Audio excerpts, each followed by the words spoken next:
Notre appréciation est que la majorité qui a imaginé ce texte a mangé son pain blanc.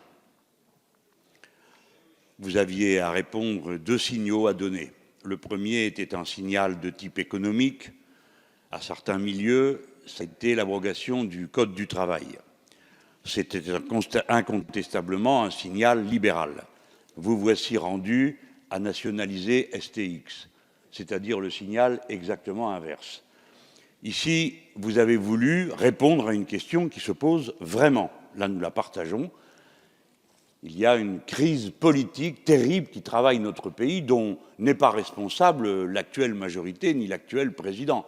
Sa racine profonde est dans la forfaiture de 2005, lorsque le peuple français a voté non, et qu'on a eu comme traduction, puisque c'est non, c'est oui.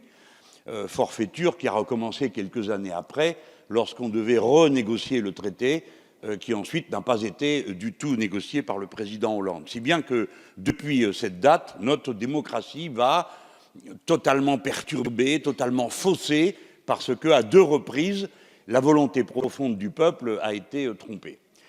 Dans cette circonstance, vous avez pensé qu'il fallait se focaliser sur les turpitudes, en effet inexcusables, inacceptables, de quelques parlementaires qui ont faussé l'idée que se faisait le peuple français de sa représentation.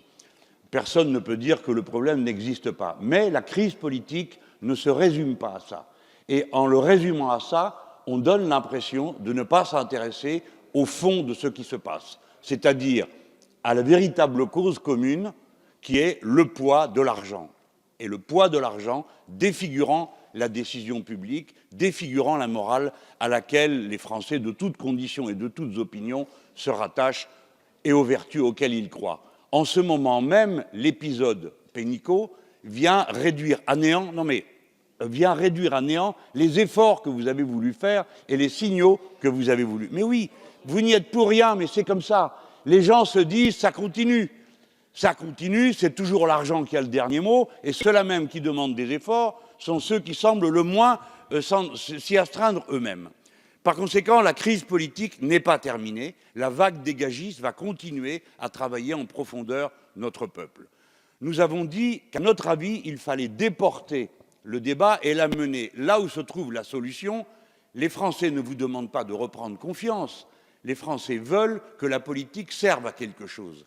Or, elle ne sert, semble-t-il, à rien si c'est Bruxelles qui commande en tout pour ce qui concerne les politiques économiques et si pour le reste, tout le reste n'est qu'un conseil d'administration déporté dans une Assemblée nationale au service des grandes sociétés dont l'appétit inépuisable, semble-t-il, ne répond à aucun intérêt national.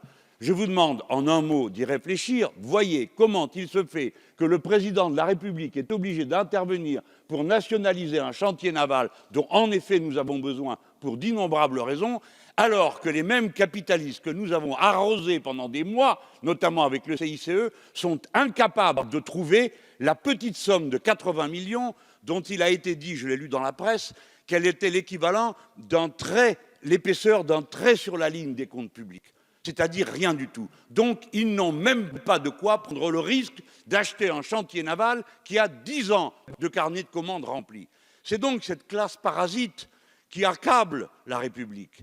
Et elle va vers une crise politique qui ne dépend pas de vous, mais qui ira à une crise de régime parce que c'est le fondement même qu'il faut changer. C'est le moment de redonner au peuple la capacité de discuter de sa façon de s'organiser. Les gaullistes ont fait ça en 1958, quand le régime était à bout de souffle. Et c'était la seule façon de sortir pacifiquement du terrible trouble qui s'annonçait, et peut-être même de la guerre civile qui nous menaçait. Eh bien, nous sommes dans une période comparable. Le trouble est extrême, la confiance est anéantie, et ce que nous avons fait ne va pas permettre de la rétablir. C'est pourquoi nous vous avons proposé le référendum révocatoire, sans vous cacher que c'était une composante d'une stratégie beaucoup plus générale qui va à la constituante et à la révolution citoyenne. Mon dernier mot sera pour vous dire que si vous avez eu l'idée et certainement la certitude en travaillant, parce qu'après tout, on ne doit pas se disputer la bonne foi. On peut parfaitement imaginer que nous le sommes tous, même si nous n'avons pas les mêmes évaluations. Cependant, je voudrais vous dire que ces quelques jours ont certainement aggravé les choses. parce que c'était la nature même du débat. Comme on ne parlait que des turpitudes des parlementaires, nous aurons au fond, pendant des heures et des heures, à moins de la confiance que les Français pouvaient avoir dans leur représentation. Je suis sûr que ce n'est pas ce que vous vouliez, mais ce à quoi on est arrivé. Et c'est pourquoi je vous félicite. Vous avez bien travaillé pour l'aboutissement de mon projet. Merci, Monsieur Mélenchon.